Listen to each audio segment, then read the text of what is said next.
But I grew up with a dad who didn't feel like wanted, loved, communicated to. That leads into communication, words and things, right? And also like getting older, understanding, well, his dad's experience. But basically, I have a father who wasn't raised by either of his parents, like in a significant sort of way. Sure. And what that does to a young person and how you communicate, how you feel, if you don't feel like your feelings are very important anyway. And, it's important for me to hear my dad when he says, both of his parents have now passed away. His mother just passed away last year. And he says, and now I can never really know why she didn't want me.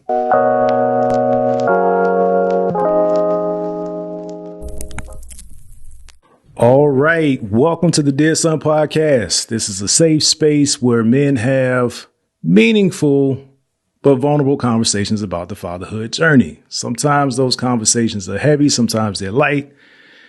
Changes from guest to guest. I never know until we start the show. It's going to be a great one because what else would we do on this platform? We got Coach David Jones in the building, in the studio. That's becoming a thing too. More studio guests. Welcome to the Dear Son Podcast. How are you, my brother? Doing well. How are you doing today? I am fantastic. David Jones, Coach David Jones. I am excited about this conversation because I love your post. And your post on Instagram, I'm sure, is just a very small part of what your life perspective is. But some of the things that you post make people think. And sometimes people don't want to think. Yeah. Let's talk about how you view the world, man. How would you describe your worldview and why you are such a thought-provoking individual? I think a lot of that has to do with the fact that I was an only child for the first 9 years of my life, with parents that worked a lot. And I grew up around like my great grandmother. So I had to be comfortable spending a lot of time by myself and thinking about things. Yeah. Especially like, if your grandmother is 75, you can't do a lot but talk and think. Yeah. At that point in life. So that's one. And then two is I'm very optimistic. I agree. But I'm also very rough. Rough? Yeah. What do you mean by rough? I don't really relent too much I can be very rigid. Okay. About like a thought process. Okay. So I'm really big into ideas. Yeah. I spend a lot of time thinking. Ideation. Yeah. Yeah. Or like just thinking about like how I'm thinking. Even. Thinking about how I'm thinking. Yeah. Guys, buckle up. We just getting started. Thinking about how I'm thinking. Okay. Yeah. I actually get that, but one would have to stop long enough to understand why that's important. Exactly. Why is that important to you? I don't think so. I'm an engineer by background. So I'm not saying that this is a result of being an engineer. I had a certain personality that made me inclined for that sort of study and work. Yeah. So I want to use that as a framework to say that I think that understanding how something is, how it works is a lot more important than just that it works. Got it. So if I understand how I think, yeah, it helps me in business. It can help me in my marriage to think through if there's a situation, how would I process through that? And am I happy with how I've been thinking through it? That leads me to some like outcome that's predictable. Okay. All right. So we've got to peek into the parts of the story that we want to dive into. You're married. You grew up as an only child for a good portion of your life. Grandmother's important. I want to touch on that as well. Let's go back to that home alone. Well, not home alone, but that only child phase of your life. Where did you grow up? In Arkansas. Arkansas. I know nothing about Is that Pine Bluff? Is that a place in Arkansas? It is a place. That, well, two. I 1 for 1 so far. What was life from PB? Oh, that's what they call it, the PB. Yeah. The PB. Okay. There's a lot of names. Okay. I'm gonna go with PB. Okay. I got you. Tell us about what area you're from and what was that life like? Okay. So the nearest frame of reference would be Memphis, Tennessee.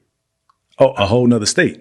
Well, I grew up about an hour. Okay. So that's like the nearest thing that people would have a reference point. Gotcha. So I grew up in northeastern Arkansas. Okay. It's very, by Arkansas standard, it's a city that I grew up in, Jonesboro, Arkansas. Okay. But it's it's a pretty rural place. It's, if we're looking at history, there's a lot of farming. There's a lot, of course, as that relates to Black people. Yeah. I grew up in the Mississippi Delta. Okay. So it's, it wasn't that long ago that pretty much everybody in my family was a farmer. Yeah. Either by choice or by force. Right. So, it's an interesting place to grow up. There's a lot of history in terms of music and culture. Yeah. So, Al Green, he used to, and I don't remember this vividly. Yeah. But my pastor when I was a kid, out there were good friends. Al Green's like 45 minutes from where I'm from. Okay. Think about Johnny Taylor. He's like 30 minutes from where I'm from. I thought I had a song. I lost it. Last $2, everything's out in the open. Okay. So I'm gonna have to go revisit it. I'm familiar with the name, but I can't bring a song to memory. How much of that was do you remember it being very musically influenced at a young age? Was that part of your life? Yeah. So I produce music still. Oh, okay. And I enjoy that. My mother was like the choir director. My grandfather was the minister of music. Okay. My mother's from Little Rock, Arkansas. Gotcha. Central Arkansas. Much closer to Palm Bluff. Okay. And so just growing up around that, my dad is a minister. So growing up in church around music, always being able to play instruments, have them available to play, which is I think can be it does a lot for your creativity. Okay. In general. What did you play or play around with? My first instrument was the drums. Okay. I think a lot of young boys in church gravitate towards that. Yeah. It's easy to get on. You could just grab sticks and hit it. It looks that way. My cousin is he was nice when we were young. I don't know if he still plays, but just like your feet, every 4 things are doing different things, right? It's hard to but it play, all makes sense. but it's easiest to get into. Gotcha. Because it's not like you just get on there. Gotcha. And someone shows you something basic, and you can just kind of let your energy out. And that's the one place, right, when you're a little boy, yeah, you could be loud, true, and rambunctious, true, and it's very celebrated. True. Yeah. So it's like, oh yeah, hit the drums. Yeah. Otherwise, it's like, hey, sit down. Gotcha. Down. What else did you gravitate toward? Work. Yeah. Oh, instruments. Oh, okay. Instruments. So piano, keyboards. I played the trumpet, euphonium in high school. That's primarily it. So okay. Drums, keys is kind of my primary thing, and then I played trumpet and euphonium at a reasonably high level in high school. Nice. So you said work. Yeah. Why was work so important early on?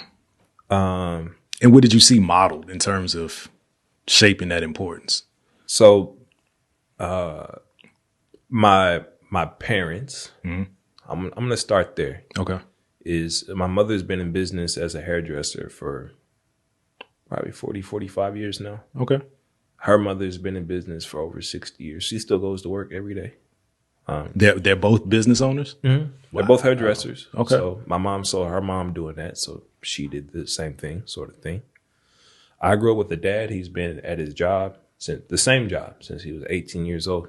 He's still living? Yeah. Okay. And still at that job? Every day. Wow.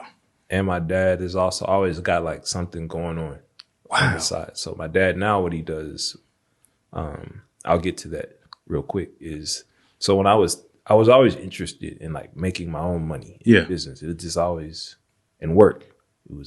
That's all my parents did when I was growing up. They went to work all day. Yeah. My dad would go to his real job, then his second job, and then his whatever other hustle he got going on. So I grew up with parents that were working 16, 18 hours a day. Wow. 6 days a week, 7 days a week. Wow. So it's just like, that's what you do. Yeah. Just work. So I wanted to work. So when I was 10, I was like, Dad, I want to, mow yards. So, he loaned me $10 to buy a mower, which was, when you're 10. $10 to buy a mower. Right. This is in the 90s. So I was around there. Wow, you're resourceful. It didn't seem like it at the time. It just seemed like man, this is a huge. That's like spending $1 million to me at the time. Wow. So he loaned me the $10. I made it back in a couple hours or something. Yeah. I was like, oh man, I'm getting over on people. I'm mowing their whole yard for a quarter acre for $5, and I'm thinking I'm breaking the bank. But how old are you? 10. How old are you now? 33. No way that made sense. $5. It made great sense to me at the time. Even the $10. I am basically 10 years older than you. And my father tried to create a lawn service for me, but I didn't see it. Got it. I thought it was punishment. Yeah. Like he'd come home and say, well, you got this yard to cut, and I would begrudgingly do it. What he was trying to tell me is, you don't need to cut all the time. Get some of your friends, get some other people to cut, and then you start to manage it and you grow it, and you can have this very successful thing. My problem was, I know he didn't do it. So how can you tell me to do something you didn't do? Yeah. And be successful? Yeah. Anyway, I hijacked that, but man, you got a $10 lawnmower and that, ooh. Well, I got to get my dad crazy. My dad found it for me. Yeah. But it was like the impetus of, Yeah. I never grew up with like when it came to business, like I want to do something, I could do it. Figure it out. Or not just figure it out. My parents would empower me. Oh, gotcha. Well, that's important. Yeah. Like it was just never my mom and I talk about this sometimes. Yeah. And like I would just like try an idea, like network marketing. That didn't work. Let me just move on to the next thing. Yeah. So I probably started, my dad tells me, he's like, yeah, when I turned 30, he's like, people don't understand. They might look at you and be like, oh, you're doing all this at a young age. It's like, no, I've already been working for 20 years straight. True. If not like, I didn't take spring breaks in college. Gotcha. I went to work. Gotcha. Every break, except for one. What was the most interesting business that you started but didn't continue? I don't know. They're all cumulative in effect. Okay. That's my opinion. Yeah. So they all make sense in terms of where you are today. What you gained from it was what you needed. To some extent. Or to at least know what path it's not for me. Yeah. It's not well suited for my personality or for my skills. Yeah. Yeah. Did you go to college? Yeah. Where'd you go? University of Arkansas. University of Arkansas. What did you study? Industrial engineering. So, and then you placed in that industry after you graduated. That's the industry, your initial industry. I started, while I was in college, like internships. Okay. I actually started out I wanted to design prosthetics, like prosthetic limbs. Yeah. That was my initial dream. I don't know why. I was about to say why. And I mean, it was in vogue at the time. I'm not gonna lie. Really? Yeah. It was just like a cool nerdy thing to do at the time. That was the thing. Yeah. So then I started out doing a different sort of engineering. Okay. And I realized like I care about business. Yeah. And industrial engineering is basically business engineering. Yeah. Basically. Okay. So I was like, this is great. It's like having a business degree, but the respect of an engineering degree. Mm-hmm. So it was nice at the time. All right.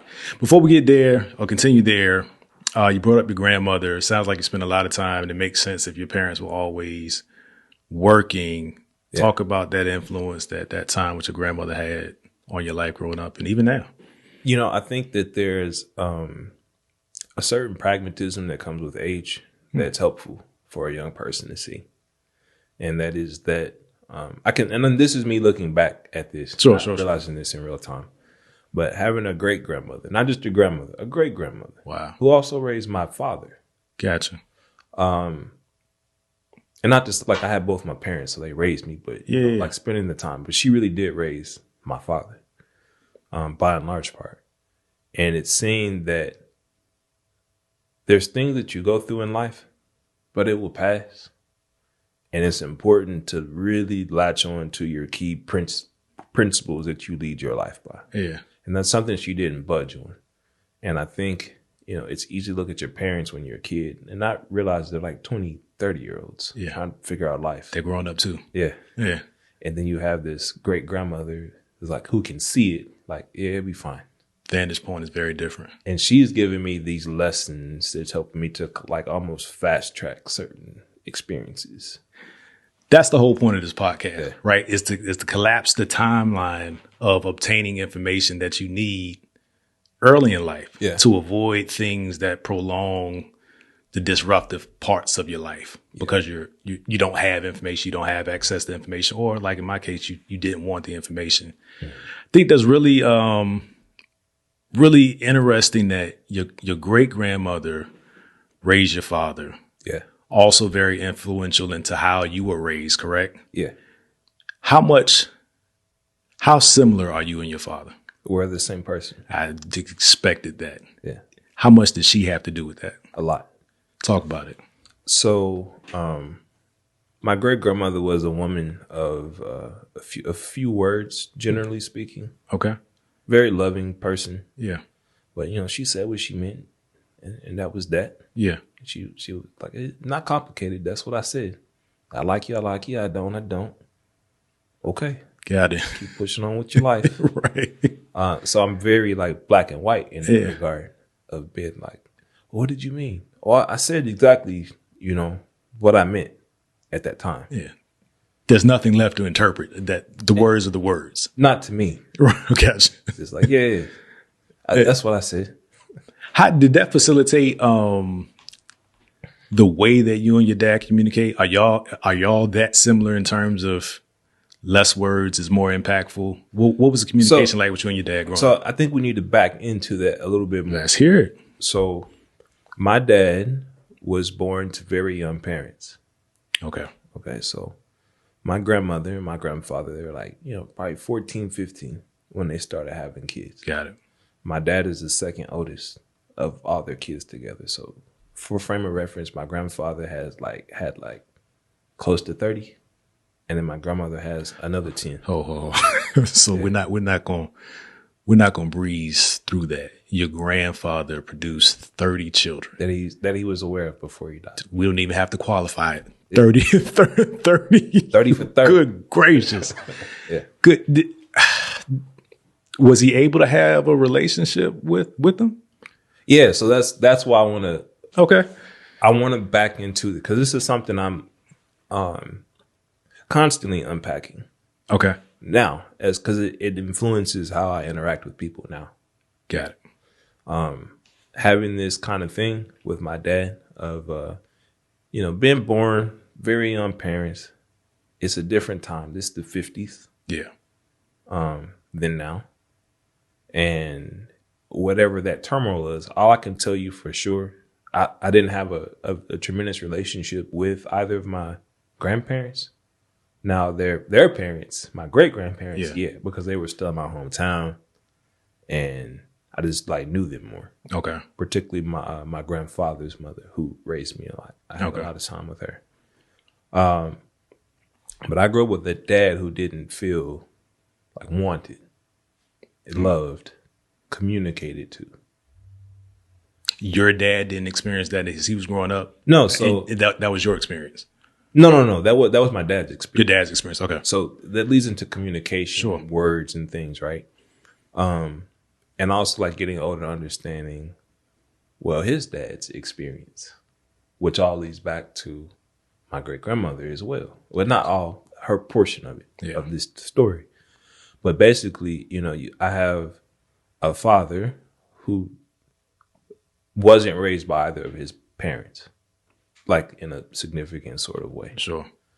And what that does to a young person and how you communicate, how you feel, if you don't feel like your feelings are very important anyway. Mm. And then, how would you raise your son? Right.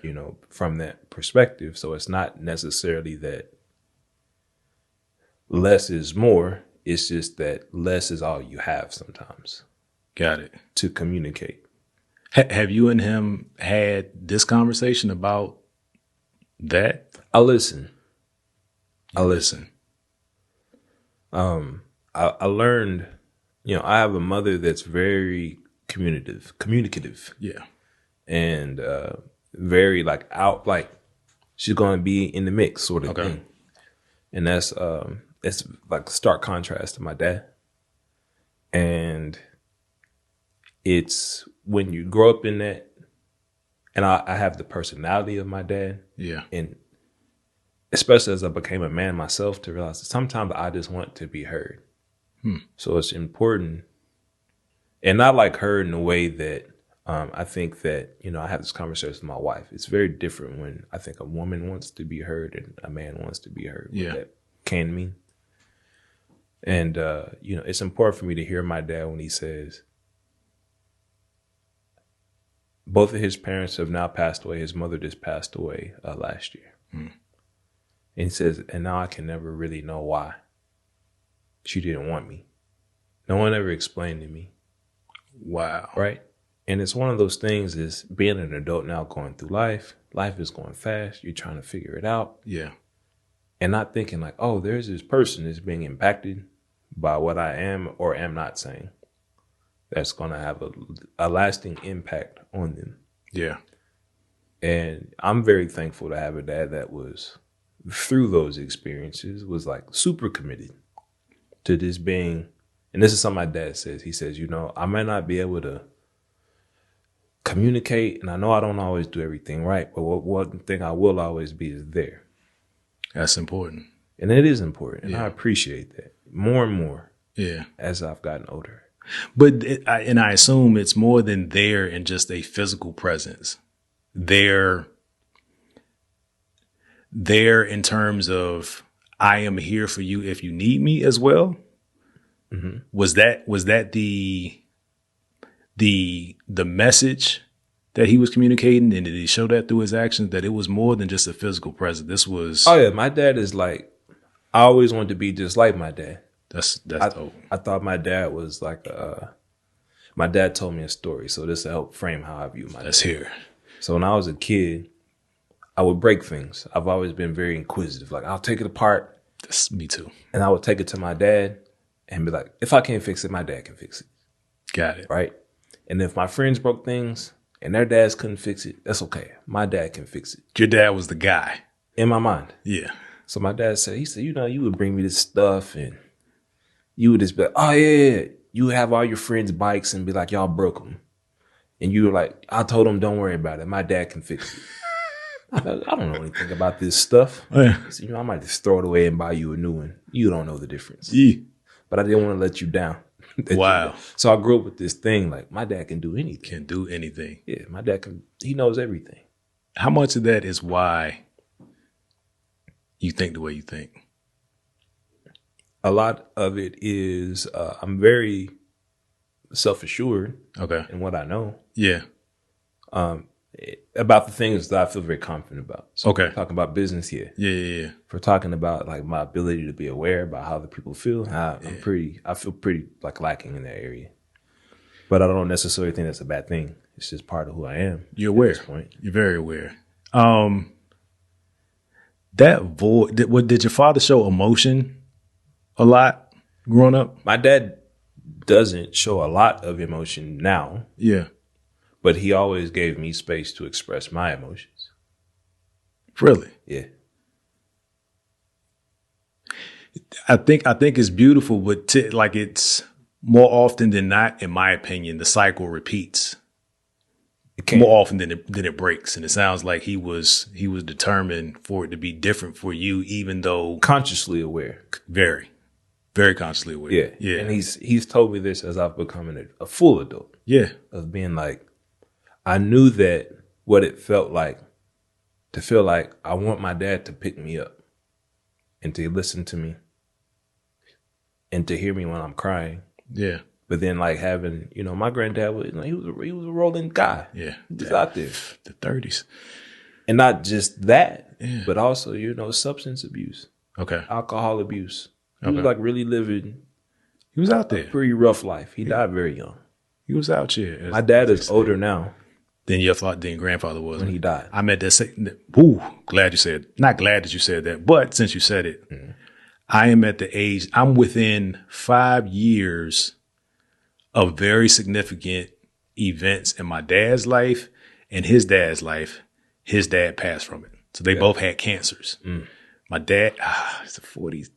Oh, I think his father had it at 47. He had it at, I might be messing. I think his dad had somewhere between 47 and 50. He had it somewhere between 43 and 46. I'm 42. Right. And I remember vividly when my father went through the surgery and the recovery, how distant I was from him at that time, that I didn't even know how to be there for him. Yeah. And it resulted in a lot of guilt for a lot of years. On your behalf. On my behalf, right? Because I mean, the stories in the episodes, but I just created this distance because I thought I knew more than I did, right? I didn't want to live by his rules. I couldn't wait to get out the house. And through that process, I spent more time embarrassed about that and still not seeking information from him or getting to know him so that I can understand me. And it just went on for years. And we finally talked about it. It was like, man, we had way more in common. There were things that I was prone to. Well, I don't know. I'm on the fence about because your parent did it, you're probably going to do it too. I don't know. There's probably science to back some of that up, depending on what the thing is. But he had experiences that were more relatable than I gave him credit for. Yeah. So I just went out and experienced it, right? He could have told me that if you run into the wall, it's going to hurt. Yeah. I didn't want to hear it. I just wanted to run into the wall to see if it hurt. So how do you feel about this stage of life with you being in a space? Your father is older now than his father was when he died. What age was your grandfather when he died?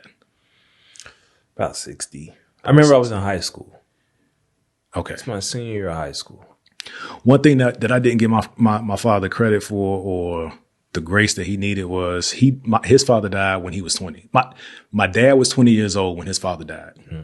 He didn't have a father as a man. Mm-hmm. I was trying to be a man that didn't want a father. Yeah. So that we were at this impasse where he didn't have a reference for how to give that information to a man. Mm-hmm. And also his father wasn't a communicator. Yeah. He did, right? He worked, he provided, and that was the extent of, for the most part, of how he showed love or demonstrated affection. That he loved his family. Like the functional aspect. The functional aspect. Mm. And I find that for me, when I became a husband and a father at the same time, blended family. I was good at the mechanics. Yeah. Because I thought that's what fatherhood was, or being a husband was or is. How do you navigate being a husband? How do you navigate being a man today? I want to spend some time on the husband. Yeah. Because that's very important to me. Yeah, so extremely. I've been with my wife for a little over 11 years. Okay. And we've been married for a little over 8. And it's funny that, learning as a husband to think like when I think I know, I feel pretty good about that. And then to realize when they're like, I'm not sure that I know who you are right now. And not in you've changed, like people should evolve. That was my first revelation as a husband, is that people evolve. Congratulations. Yeah. Seriously, I'm not making light of it. Including my parents, right? It's like I lived this whole thing and like my parents are these static beings that don't change. Yeah. When in reality, they've been changing the whole time. Yeah. And you wake up one day and like, wait a minute, I don't know this person. Yeah. Like that. Yeah. I know the essence of you, but all these other characteristics, I don't know. Yeah. I'm evolving. I'm not who I was. Yeah. So that looks weird to somebody who saw me 10 years ago and sees me now. I was a completely different person 10 years ago than I am now. Yeah. But as a husband now, it's interesting in that I'm learning, and it's very challenging for me. Especially being like a pretty, like I've had a decent amount of success in my career before I started my business. I've had some good success in my business so far. Of realizing like I have to give my wife space to grow, to feel. I'm comfortable with a person expressing their feelings towards a result. Okay. I'm uncomfortable with a person expressing their feelings and feeling feelings for feeling's sake. And that's where it stops at that point. Yeah. Yeah. With my wife, taking care of her mother and understanding how emotionally trying that experience is. Outside of my own journey of finding ways to process like I'm always on this mission to process information in a way that I feel is better for me. And, developing this worldview that having unregulated emotions is usually not all that helpful or productive. Yeah. But also understand like some people just need to you need to feel your feelings, and that's going to look different for everybody. Sure. And it can be tough as a husband to be like, I want to say as a husband, for me as a husband, to be like, well, what if this was, I'm like, oh, I would just do this, this, and this. Even with your mom, yeah. With you, I would do that. Yeah. And it's not that I don't care. It's just in the way I've built myself up right now. I need to do these things to take care of business. And I think that's part of being a husband. That's something her and I talk about is it doesn't do me any good as your husband if you're falling apart emotionally for me to fall apart emotionally. And it's not that I don't want to feel with you. Yeah. There's still business that needs to be attended to. And I take that responsibility a lot, but also not shutting off her ability. That's what I was going to ask. To do her journey. That's the tough part. Man, well, salute to you for figuring that out at 33. I was much closer to 40 before I became aware and more emotionally available to my wife. Mm-hmm. Again, I was mechanics. If it looked a certain way, then I was doing it right. Yeah. I wasn't doing it right, but if I could make it look a certain way, if I could use certain words, it feel like I could justify my actions, which is always dangerous if you're not being honest with yourself. Yeah. How long does her mother live with you? She's in the area. Yeah. At what point of the marriage were you when she had to focus more attention on caring for her mom? This it's kind of those things that comes and goes. Okay. At different times. Okay. But this most recently since it's like as soon as we moved here to the Metroplex. Okay. So it's been, almost 4 straight, maybe a little over 4 straight months. Yeah. Of this very high stress, very high attention. Yeah. Required to deal with what needs to be dealt with. And I understand that. But it's tough because it does take, it's just my wife and I. Yeah.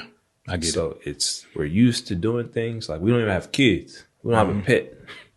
So it's like and this is me speaking for me. I'm used to things trotting along at a certain pace in a certain way. How does this disruption, not in a negative sense, but how does this change to life pace change you? Not in the terms of you have to do or act differently. Are you having to become somebody different to handle life at this point? Yeah. How's that working out? I think I'm going to have to say to be determined. Yeah. I'm not sure yet. Yeah. It's a matter of, thinking that you're listening and understanding it, and then realizing that you're not listening and understanding. Yeah. Or maybe you're not listening and understanding in a way that they will feel heard and understood. Yeah. It's those nuanced things. Yeah. I like to describe it like I feel like a person with Asperger's when it comes to emotions and being aware of them. I tend to bulldoze through emotions, even my own. Yeah. If there's something I need to do, I'll deal with that a little bit later. Yeah. I got to get something done. But it's not good as a husband. And that's been the challenge of trying to figure out how to be a present, listening, supportive husband that intuitively knows when to pick up certain slack. Right. And I don't know how to do that. Yeah, I don't know that there's a manual I can refer you to. Yeah.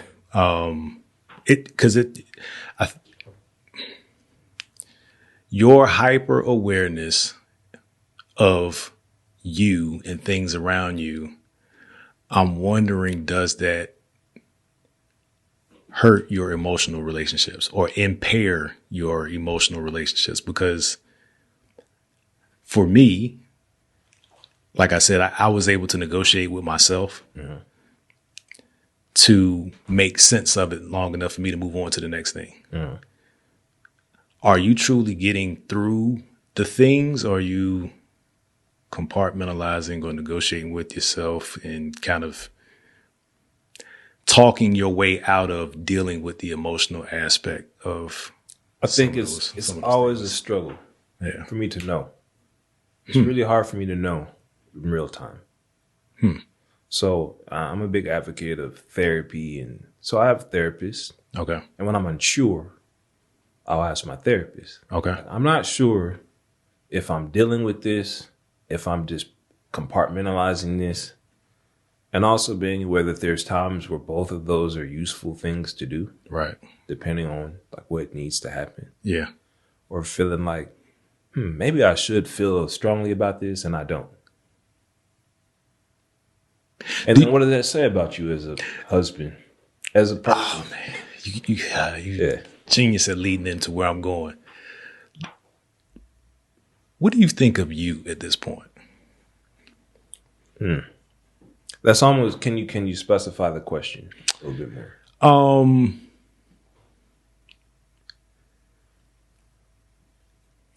Being aware when you need help is fantastic. Tapping into therapy, getting input.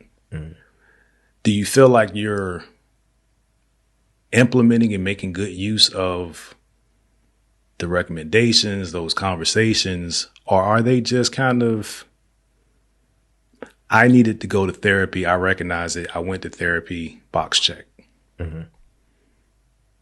So for me, it's an ongoing for therapy. So 10 years ago, just for a little bit of context, I was diagnosed with bipolar disorder. Maybe 12 years ago. Okay.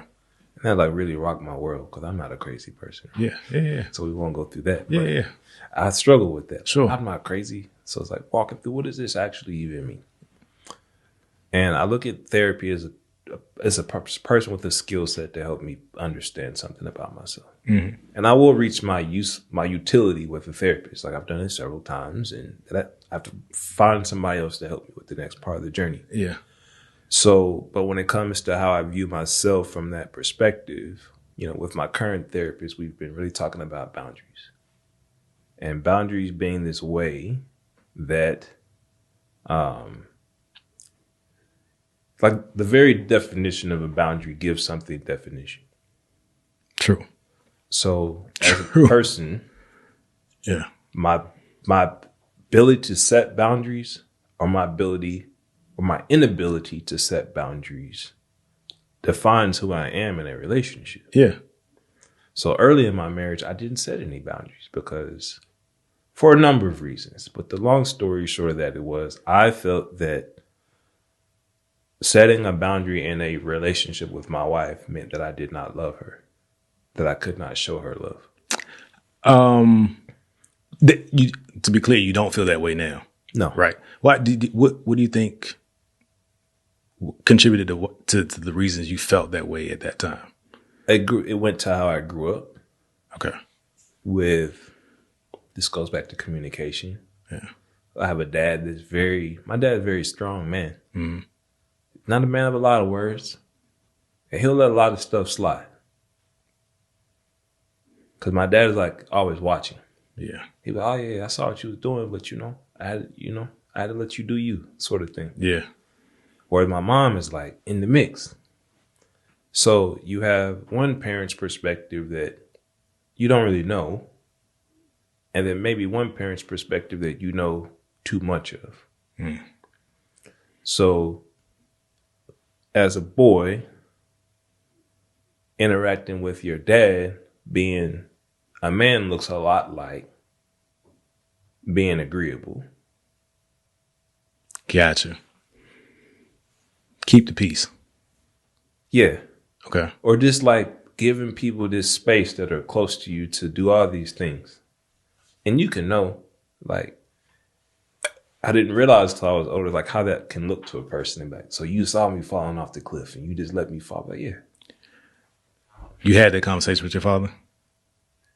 Yeah, my dad is interesting in that, like he'll like let you know. Yeah. You about to go off the deep end. I actually asked my dad that question. Yeah. Like, were there times where you watched the train wreck? And he was like, yeah. And his response was so certain and matter of factly that it threw me off. Yeah. Like how do you do that? Yeah. Like what? But now I have adult children. Well, an adult child. And that's another podcast. But yeah, I interrupted. I think that's interesting. Like your father would give you those cues, but it doesn't sound like he was overbearing. No, not at all. My dad is like, what I learned as I was an adult is my dad gives all of his kids, like he just has this awareness of who we are. Yeah. So I'll give you a story. My dad told me this before it happened because I'm like the oldest, so there's certain information I'm gonna be privy to. Right. He's like, I always knew you would leave because you were just, he said, when you were 2 years old, it's just something in you that I knew that when you were focused on doing something, you have to see it. You have to see it through. And you just had this thing about being obsessed with like how money works. At 2. Yeah, like they used to have like a big, like I think every black household has a huge thing of coins. Yeah, the water jug or the pickle jar. Yeah. We had a 5-gallon one. Yeah. And they'll pour it out every day because I wanted to count it every day. Really? Because I wanted to know. Like different ways. Yeah. I wanted to know if I just closed my eyes, what money was what money. Sense it. Yeah. And also I had my great grandfather. He was blind. Okay. So like he would teach me like sensory things. Yeah. But I was just obsessed with it. He's like, and your brother, he's comfortable. What's the gap between you and your brother? 9 years. And then another 5. No, it's 14 between you and the youngest. Yeah. So it's like, and your sister, very hard. She's the hardest working out of all of us. Like, we'll put the nose to the grindstone, but also it needs a lot of encouragement, security. She's not going to jump out there too far on her own. And it's like that my dad has that awareness. Well, he gives us all the different sort of support that I think is helpful. Yeah. Whereas for me, it's like if you're too much in I need my space to like figure it out. Gotcha. My brother's like, if you will figure it all out for me, have at it. That's okay. And my sister's like, I really want to try. Yeah. But I don't want to fall too far. So I thought that was really powerful. Yeah. Whereas like on the other side, that my mom is more like, tells you kind of who you are. Yeah. And then like, because you hear it, it's like you begin to believe that after a while. And then maybe like you realize, oh, wait a minute, I'm not. Like it's really hard for my mom to understand how much me and my dad are alike. It's hard for her. It's hard. Is it hard for her to understand or accept? Both. Because this goes in what the original question was when you say, why did I feel that way? Yeah. Well, if I grew up with this behavior, and this is not a blame thing at all. It's the life. It's just like reality. Yeah. My reality that I grew up in this environment where I felt I could not challenge your opinion as my mother. And that carries over. How a boy interacts with his mother and his father, or lack thereof, will influence how they interact with their spouse. Absolutely. Later. So for me, it was like this thing with women that I love to be like, well, I can't give you all these rules and tell you what you can't do. Yeah. So then she gets used to that. And then I realized, man, this is making me miserable. So I have to learn to set boundaries and realize that doesn't mean that I don't love you. Yeah. Or that you being uncomfortable as a result of me having a boundary. It might make you upset. But that doesn't mean that like we don't love each other anymore. That was really tough for me. It sounds simple to say, but that was it. I completely Part get of it. my being. Yeah, I completely like that. Marriage is, I don't know if marriage taught me more about me or having children. I think they taught me different things for sure. But it's tough to deal with you as it relates to how your actions impact others immediately around you, those that you love. And, there are things that you want out of life that you may not have communicated. Like you said, the boundaries or things like that. And then you go for a space of time and no boundaries is a boundary, right? It's they're interchangeable, right? This is the way that we are. We're either all over the place or we're disciplined. Both are structures, right? They're the same energy. Same energy. Great way to put it. Do you want to be a father? This is funny you asked me this because someone asked me this the other day. So my wife and I have been trying to have a child for a number of years. It has not been successful for us. Okay. So my wife is about 8 years older than me. Okay. So that comes with its own kind of inherent challenges. When I was younger, I would have been, oh, yeah. As I've gone through like more self-exploration and realizing what's really important to me, I'm very open to having a child, to being a father. Yeah. At the same time, I wouldn't feel incomplete if I did not. Fantastic. And that was a kind of hard for me. Yeah. And it can be hard to express to my wife. I've started to do that in the last year. Yeah. To be like, I'm going to support you because I know it's super important to you. Yeah. But it's kind of like, to me, it would be a bigger dig to my sense of self to not pursue a business. Because that's where I am right now. Gotcha. That's just my truth. Very important to be honest with yourself, man. I don't know anybody that where the two things were true, where they planned to have a child and they were ready. Yeah. I haven't met that person. So provided that is what is intended for you and your wife and it makes sense, I definitely hope for the best. I would love to have a conversation if that were to change and you find yourself in fatherhood. Yeah, I think we will, one way or the other. It's just a matter of how. Yeah. And I also grew up in a family with like a lot of adoption and fostering. So my little brother is actually like my cousin.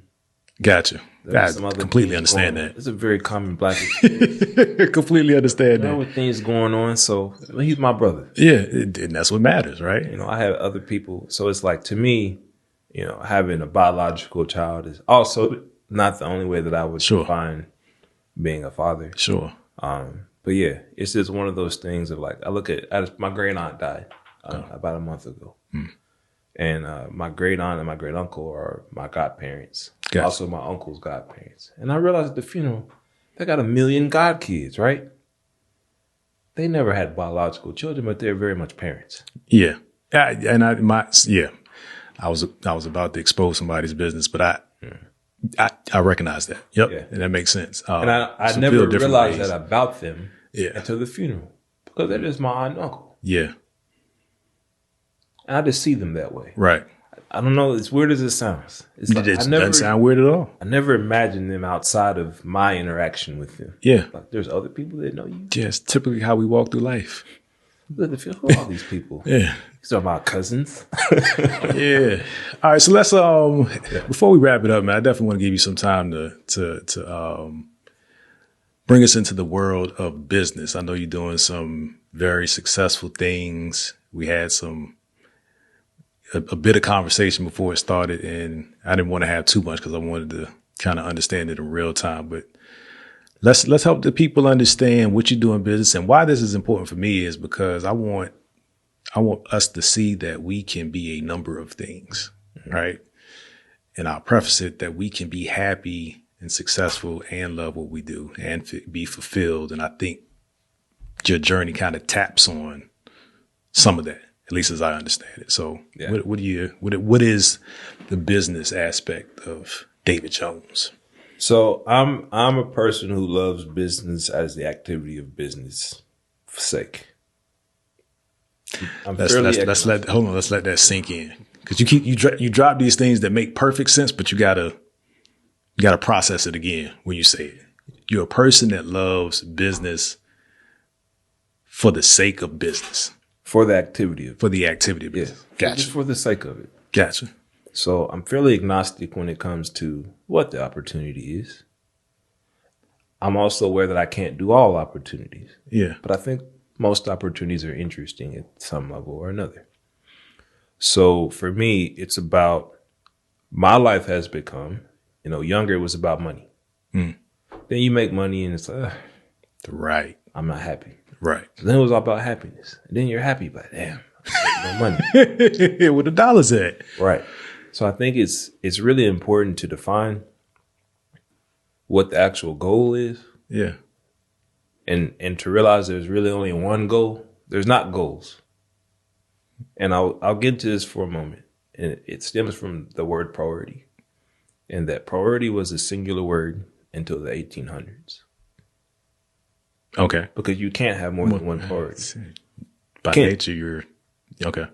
Well, it's impossible. Yeah. And then we back into this is where I get a little bit excited. So for Let's do it, man. of being like, Let's our geek out. minds, your brain can only focus on one thing. Mm-hmm. I don't care what anybody says. It's not possible. Can't multitask. A computer can't multitask. It switches very quickly and efficiently between tasks, but it can't do more than one at one time. Your brain works the same way. It's the order of things. Yep. So if you can't get clear on what your goal in life is, you'll never achieve anything approaching your goal. Yeah. Which leads into how do you set a good goal for your life, which is a goal of becoming rather than achieving. So that's a perfect goal. Yeah. Because it satisfies the two things that people need, something to strive for and something to keep you motivated while you're striving.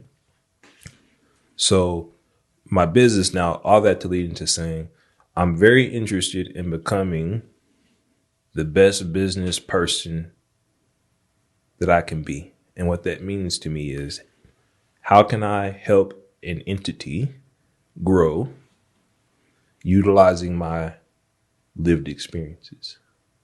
So that's what my businesses are all about, always. Yeah. Now, how you wrap that is actually not the business. That's marketing, branding. It's the delivery vehicle, but it's not the actual business. I'm only good at one thing when it comes to that. So, not necessarily goals. You're on a life pursuit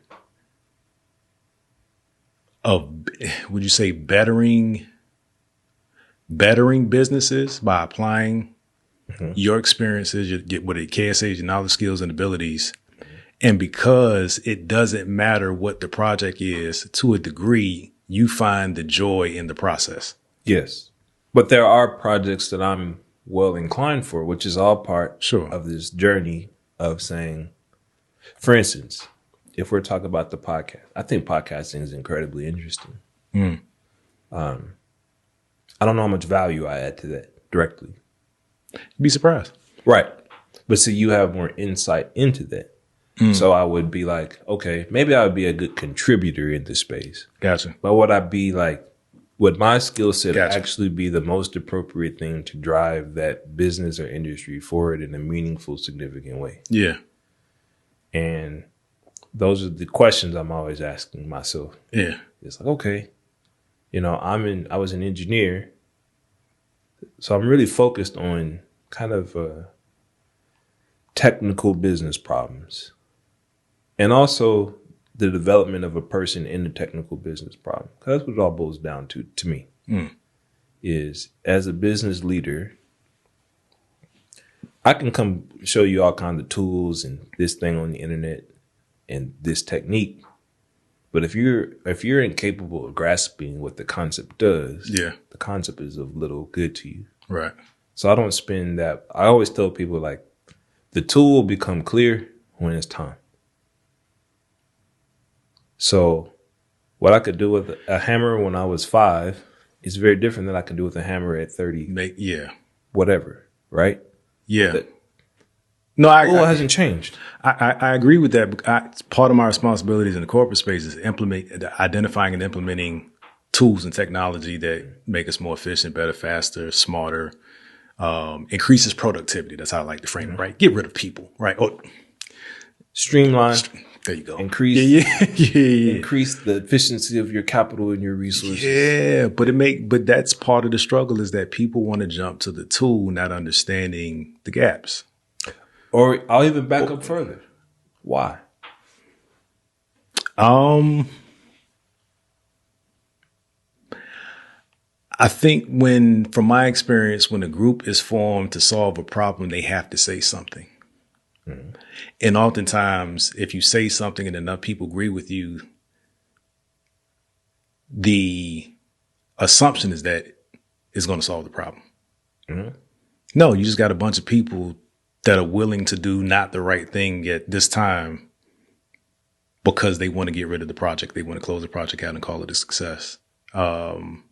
That's really a good deal of my frustration in corporate. It's like, let's understand if our business process even makes sense. Mm-hmm. Before we try to apply a tool, from my perspective, you got to actually understand and have a business process that makes sense for your business. Where it is then.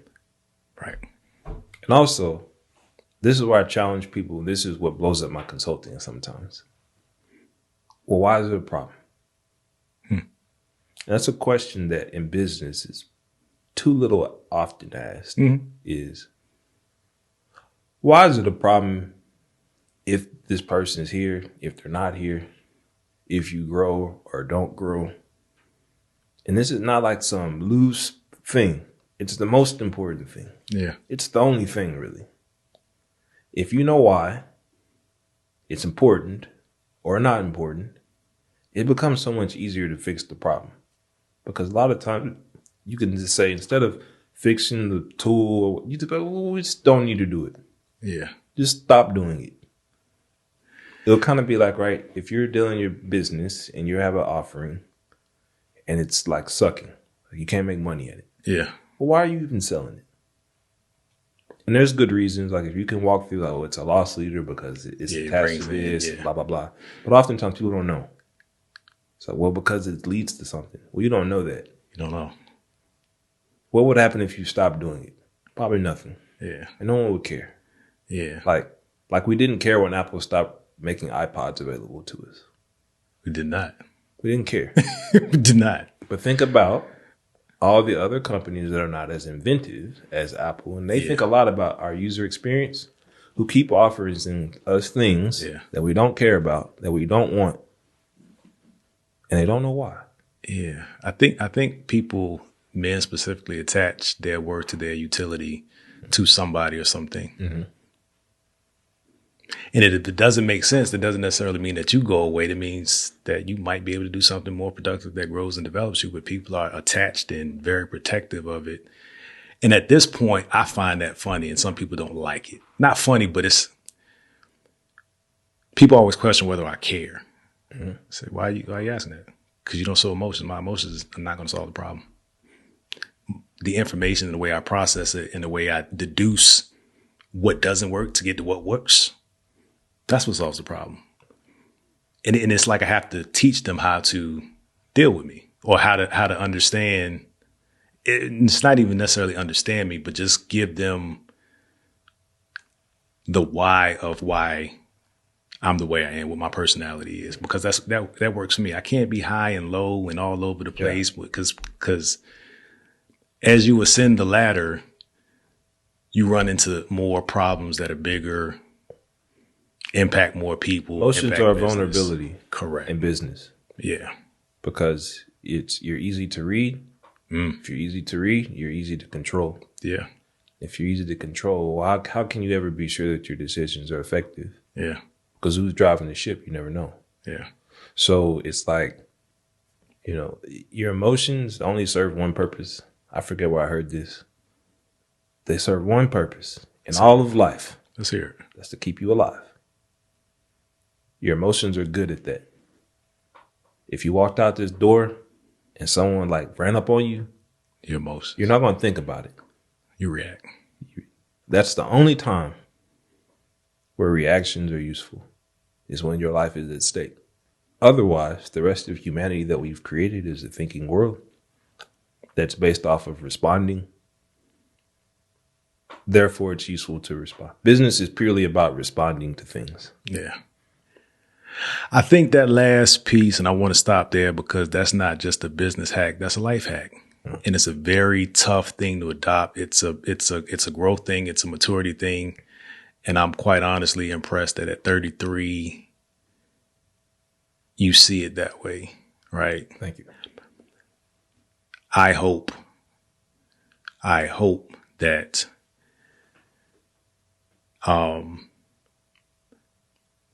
as your relationships develop, as opportunities present themselves for your relationships to develop and to be deeper and to change you and shape you differently, I hope that you stay open to those opportunities, right?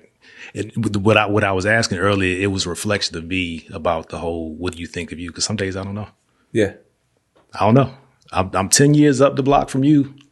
I don't know if that gives you hope or gives you a heartache, but it's something that we have to be mindful of, because the minute that we're not mindful of it, it becomes a norm that becomes difficult to undo. Yeah, you become a block of like this. Yeah. Life, how do people say it? Life has made me this way and it just is what it is. Yes, and that's not the point I've been there before. Yeah. I work very hard not to be there. Yeah. I don't want to be there again. Yeah. I've used it and I'm disappointed that I say it, and I have said it as frequently as I did. Thank you. Thank you so much. Thank you for this conversation, man. This conversation stretched me in a way that I need from time to time. So I appreciate that. Let the people know where they can find you if they're looking for you. You can find me on Instagram at Coach Dave Jones. Same thing on YouTube. I'm just kind of getting into the longer form content space. Be on the lookout on Facebook as well. Okay. So those are kind of the three primary areas that you can find me. My company is Forward Solutions, number 4, WARD Solutions Incorporated. You can Google me there. Hit me up. Got it. If it's appropriate for us to work together. So there's ways that I'm harmonizing my coaching and consulting businesses now. Got it. To help people be equipped with the thinking principles. Yeah. That will benefit them in growing their enterprises. Yeah. Thinking is a skill. We'll have all of the information below, no matter how you're consuming this. Speaking of which, if you're on the podcast platforms, make sure you're following. Make sure that you leave a rating if that platform allows. That's what helps the content get noticed by other people that'll like you, that'll find it valuable. If you're on YouTube, hey, you've enjoyed the visual experience, make sure you subscribe. Make sure you tell a friend to tell a friend. Again, that's how we grow. I prefer the organic growth. So refer this content to somebody that it will help.